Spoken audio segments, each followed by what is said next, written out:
So guys, Bangladesh সেনাবাহিনীতে যোগদান করতে গেলে অনেক বাধার সম্মুখীন হতে হয়, বিশেষ করে মেডিকেল পরীক্ষা।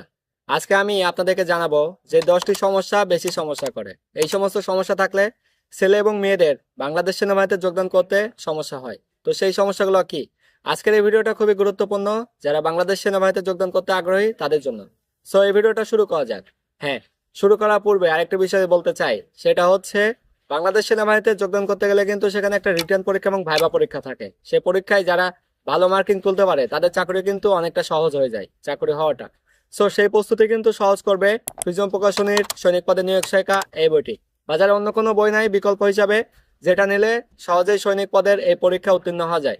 সো আপডেট প্রস্তুতির জন্য এখন এই বইটি সংগ্রহ করতে হবে, আর এই বইটি সংগ্রহ করার জন্য ভিজিট করতে হবে প্রিজম প্রকাশনীর official Facebook page Prism Prokashoni, অথবা স্ক্রিনে দেওয়া নাম্বারে সরাসরি তাদের কাস্টমার সাপোর্টের সাথে যোগাযোগ করে। এখন আসা যাক মূল টপিক। সেনাবাহিনীতে যোগদান করতে গেলে সবচেয়ে বেশি বাধার সম্মুখীন হতে হয়, সেটা কি? সেটা হচ্ছে প্রথমত উচ্চতা। উচ্চতা ক্ষেত্রে কত প্রয়োজন? একটা পুরুষ পাতির জন্য উচ্চতা প্রয়োজন 5 ফুট 5 ইঞ্চি এবং মেয়ে পাতির জন্য 5 ফুট 1 ইঞ্চি। দেখা যায় অনেকে অ্যাপ্লিকেশন করবে, এর ভিতরে সেই মেয়ের উচ্চতা 5 ফিট 1 ইঞ্চি নাই, তার চেয়ে একটু কম আছে। আবার দেখা যাবে অনেক পুরুষ প্রার্থী অ্যাপ্লিকেশন করবে, তার উচ্চতা 5 ফুট 5 ইঞ্চি প্রয়োজন, কিন্তু সেটা নাই, সেটা চেয়ে কম আছে। এই উচ্চতা যাদের কম আছে তাদের উচ্চতা অবশ্যই বাড়াতে হবে। ইভেন উচ্চতা কিন্তু এই 5 ফুট 5 ইঞ্চি হলেই যে চাকরি হবে, বা মেয়েদের 5 ফুট 1 ইঞ্চি হলেই যে চাকরি হবে, বিষয়টা এমন না। উচ্চতা যাদের যত বেশি হবে তাদের চাকরি হওয়ার সম্ভাবনা তত বেশি হবে। সেহেতু যাদের উচ্চতা একটু বেশি তাদের কিন্তু চাকরি হওয়ার সম্ভাবনা অনেকটা বেশি থাকে। বাট 5 ফুট 5 ইঞ্চি হলেও চাকরি হবে, 5 ফুট 1 ইঞ্চি হলেও চাকরি হবে। এখানে মার্কিং এর একটা সমন্বয় করা হয়। সো যাদের হচ্ছে উচ্চতা কম আছে তাদের উচ্চতা বাড়ানোর জন্য উপায় কি? উচ্চতা বাড়ানোর জন্য সবচেয়ে কার্যকরী হবে সেটা হচ্ছে ইন্ডিয়ান লং লুকস। শুধুমাত্র সারা বিশ্বে একটা ক্যাপসুলে আছে যেটা খেলে উচ্চতা বাড়ে, তার স্পেশালি সার্টিফিকেট আছে। সো যারা হচ্ছে লং লুক সেবন করবে তাদের কিন্তু উচ্চতা ধীরে ধীরে বৃদ্ধি পেতে থাকবে। এরপরে আসা যাক সেটা কি। সেটা হচ্ছে দ্বিতীয়ত যে সমস্যাটা হবে সেটা ওজনের ব্যালেন্স। কারো ওজন কম থাকবে, ওজন কম থাকলে কিন্তু অনেক সময় চাকরি হয় না। মানে মাত্রা অতিরিক্ত কম থাকলে তো চাকরি 100 হবে না। আবার দেখা যাবে ওজন অনেকের বেশি থাকবে, এই ওজন বেশি থাকলেও কিন্তু চাকরি হবে না। এখানেও বিপুল পরিমাণে ছেলে এবং মেয়ে বাদ পড়ে যায়। মেয়েদের ক্ষেত্রে বেশি বাদ পড়ার সম্ভাবনা সেটা হচ্ছে তাদের বয়স অনুসারে, তাদের উচ্চতা অনুসারে ওজনটা ঠিকঠাক হয় না, কারণ এই বয়সে মেয়েদের ওজন এত বেশি একটা বাড়ে না। আর ছেলেদের ক্ষেত্রে কি হয় সেটা হচ্ছে ওজন বেশি হয়ে যায়, আবার অনেকে আছে ওজন কম হয়। তো মেয়েদের জন্য বেসিক সমস্যা ওজন অতিরিক্ত কম হয়ে যায়। তো ওজনে একটা নির্দিষ্ট ব্যালেন্স থাকতে হবে, ব্যালেন্স না থাকলে কিন্তু চাকরি হবে না। ইভেন অনেকে প্রশ্ন করতে পারে তাদের ওজন কম থাকলে অথবা বেশি থাকলে করণীয় কি।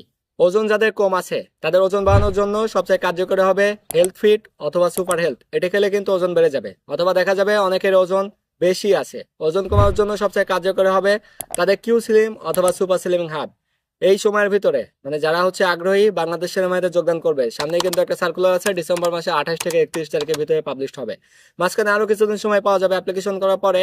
এখন যাদের ওজন কম বেশি আছে একটা ব্যালেন্সিভ মোডে নিয়ে আসতে হবে যাতে করে চাকরি হয়। এরপরে যে সমস্যা তৃতীয়ত, এটাও কিন্তু অনেক বেশি সমস্যা করে, সেটা হচ্ছে শরীরের বিভিন্ন অংশে কাটা দাগ।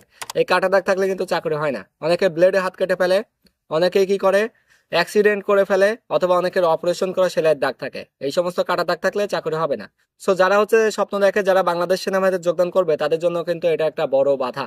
সো এটা অতিক্রম করার জন্য সবচেয়ে কার্যকরী সলিউশন সেটা হচ্ছে চাইনিজ অ্যাডভান্স স্কার জেল অথবা চাইনিজ ল্যাভেন্ডার জেল ইউজ করতে হবে।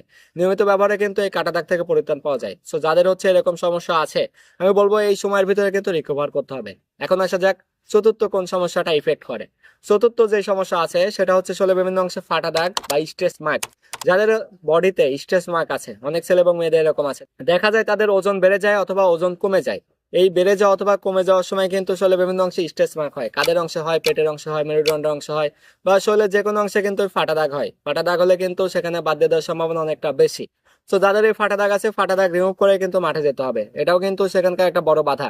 সো ফাটা দাগ রিমুভ করার জন্য সবচেয়ে কার্যকরী হবে চাইনিজ ম্যালাউ স্ট্রেস মার্ক ক্রিম ব্যবহার করতে হবে। এটি ব্যবহার করলে কিন্তু শরীরের এই সমস্ত ফাটা দাগ কিন্তু রিমুভ হয়ে যাবে। এখন আসা যাক পঞ্চম। পঞ্চম কোন বিষয়টি বেশি ইফেক্টিভ হয় সেটা হচ্ছে অনেকের মুখে মাত্রা অতিরিক্ত ব্রণ। এটা হচ্ছে টিনেজার্স বয়সে কিন্তু বেশি হয়। এছাড়া দেখা যায় অনেকে অতিরিক্ত রাত জাগে বা বিভিন্ন কারণে কিন্তু মুখে ব্রণ অতিরিক্ত হয়ে থাকে। এই ব্রণ থাকলেও কিন্তু চাকরি হয় না। সো অতিরিক্ত ব্রণ কন্ট্রোল করতে হবে, এবং ব্রণ কন্ট্রোলের জন্য সবচেয়ে কার্যকরী হবে চাইনিজ বায়াকোয়া এই ক্রিমটি ইউজ করতে হবে, অথবা মালয়েশিয়ান ক্লিয়ার স্পট এই ক্রিমটি ব্যবহার করতে হবে। নিয়মিত ব্যবহারে কিন্তু এই মুখের অতিরিক্ত ব্রণ থেকে পরিত্রাণ পাওয়া যায়। এখন আসা যাক ষষ্ঠ কোন সমস্যাটা সেখানে বেশি হবে।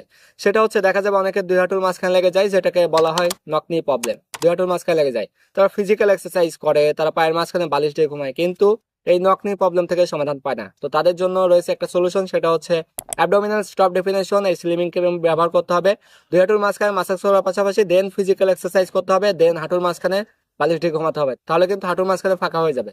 এবারে 7 নম্বরে যে সমস্যাটা থাকে, এই সমস্যা থাকলেও কিন্তু চাকরি হবে না। সেটা কি? নখের সমস্যা। অনেকের নখে ইনফেকশন থাকে, নখে কুনির সমস্যা থাকে, অথবা নখ উপড়িয়ে ফেলে, বা নখের ভিতরে রক্ত জমে থাকে। এরকম সমস্যা থাকলে কিন্তু চাকরি হবে না। মাঠে যাওয়ার আগে অবশ্যই এরকম সমস্যার সমাধান করতে হবে। ইভেন নখে যদি কারো এরকম সমস্যা থাকে, সেটা সমাধানের জন্য অবশ্যই কার্যকরী হবে চাইনিজ ইফ্রিও এজেলটি ব্যবহার করতে হবে। নিয়মিত চাইনিজ ইফ্রিও এজেলটি ব্যবহার করলে কিন্তু নখের এই সমস্যা থেকে সমাধান পাওয়া যায়। সো যারা হচ্ছে এই যে মাঝখানে সময় পেয়েছে, যারা নিজেকে ডেভেলপ করবে, তাদের কিন্তু এই সমস্ত সমস্যা থেকে সমাধান পেলেই সেখানে গেলে চাকরি হবে। 8 নম্বর যে সমস্যাটি, সেটি হচ্ছে শরীরের বিভিন্ন অংশ অতিরিক্ত ঘেমে যায়। হাতের তালু ঘেমে যায়, পায়ের তালু ঘেমে যায়, অথবা শরীরের বিভিন্ন অংশ ঘেমে যায়, সেখান থেকে দুর্গন্ধ সৃষ্টি হয়, অথবা অতিরিক্ত ঘাম দেখা যায়। যাদের এরকম সমস্যা থাকে তাদের চাকরি হয় না। সো এই সমস্যা থেকে পরিত্রাণ পাওয়ার জন্য সবচেয়ে কার্যকরী হবে ড্রাই স্কিন ব্যবহার করতে হবে। ড্রাই স্কিন ব্যবহারে কিন্তু অতিরিক্ত হাত পা ঘামার থেকে পরিত্রাণ পাওয়া যায়, সেহেতু মাঠে গেলেও কিন্তু তারা ফিট হতে পারবে। এরপরে 9 নম্বরে কোন সমস্যাটা হলে সেখানে গেলে চাকরি হবে না, সেটা দেখা যাবে ভেরিকোজ ভেইন। এটা কিন্তু মোস্ট অফ প্রবলেম। এটা যাদের হয় তাদের কিন্তু চাকরি হওয়ার সম্ভাবনা একদম 0-0 হয়ে যায়। সো মাঠে গেলে কিন্তু ভেরিকেজ ভেইন দেখা গেলে চাকরি হবে না। ইভেন এই ভেরিকেজ ভেইন রিমুভ করার উপায় কি? সেটার জন্য অবশ্যই ভেরিকেজ ভেইন স্প্রে ব্যবহার করতে হবে। ভেরিকেজ ভেইন স্প্রে ব্যবহার করলে নিয়মিত ব্যবহারে কিন্তু এই ভেরিকেজ ভেইন থেকে পরিত্রাণ পাওয়া যায়। অনেকে চায় তারা হচ্ছে বিভিন্ন অপারেশন করবে বা ইনজেকশন পুশ করবে, ভেরিকেজ ভেইন থেকে পরিত্রাণ পাবে। নো, এভাবে পরিত্রাণ পাওয়া যায় না। সো পারফেক্ট সলিউশনের জন্য অবশ্যই তাকে ভেরিকেজ ভেইন স্প্রে ব্যবহার করতে হবে। এরপরে 10 নম্বর যে সমস্যাটা থাকবে, সেটা হচ্ছে অনেকের মাথার চুল পেকে যায়। বয়স হওয়ার আগে একটা দুইটা বা তার চেয়ে বেশি অধিক মাত্রায় চুল পেকে যায়। এই চুল পেকে গেলে কিন্তু চাকরি হয় না। এই চুল পাকা অবশ্যই প্রাকৃতিকভাবে প্রতিরোধ করতে হবে। কেউ চাইলে চুলে কলপ করবে বা কালার করে মাঠে চলে গেল, তাদের চাকরি হয়ে গেল, বিষয়টা এমন না। সো এই চুল ন্যাচারালি পাকা রোধ করার জন্য অবশ্যই এলিট ব্ল্যাক হেয়ার শ্যাম্পু ব্যবহার করতে হবে। এই শ্যাম্পু প্রতি 2 মাস পর পর একবার করে ব্যবহার করলে প্রাকৃতিকভাবে মাথার চুল পাকা বন্ধ হয়ে যাবে। সো আমি যে 10টি সমস্যার কথা বলেছি, এছাড়াও কিন্তু বেশ কয়েকটি সমস্যা রয়েছে যেগুলো মেজর প্রবলেম নয়, সেগুলো মাইনর প্রবলেম। সো যাদের হচ্ছে এই সমস্যাগুলো আছে, এখন থেকে এই সমস্যাগুলো রিকভার করতে হবে, যেন মাঠে গেলে কিন্তু চাকরি হয়ে যায়। আর এখানে যে বিভিন্ন সমাধানের কথা বলা হয়েছে, সেগুলো কালেকশন করার জন্য ভিজিট করতে হবে আমাদের ফেসবুক পেজ ডিফেন্স 24 বিডি, অথবা স্ক্রিনে দেওয়া নাম্বারে সরাসরি আমাদের কাস্টমার সাপোর্টের সাথে যোগাযোগ করে সারা দেশের যে কোনো প্রান্তে ঘরে বসে এগুলো সংগ্রহ করার সুযোগ। সো নিজের স্বপ্নকে নিজে বাস্তবায়ন করতে হবে, নিজেই পূরণ করতে হবে। এখন থেকে কঠোর পরিশ্রম করতে হবে। এটা শুধু মেডিকেল পরীক্ষার একটা অংশ বলেছি, এখানে রিটেন পরীক্ষা আছে, ভাইভা পরীক্ষা, even অনেক ফিজিক্যাল ফিটনেস টেস্ট রয়েছে। সেগুলোতে উত্তীর্ণ যে সমস্ত ছেলে এবং মেয়ে হতে পারবে, তাদের চাকরি কিন্তু খুব সহজে হয়ে যাবে। এত সময় ধরে দেশের যে প্রান্ত থেকে যারা এই ভিডিও দেখলেন, সবাইকে অসংখ্য ধন্যবাদ। সবাই ভালো থাকবেন, সুস্থ থাকবেন। আল্লাহ হাফেজ।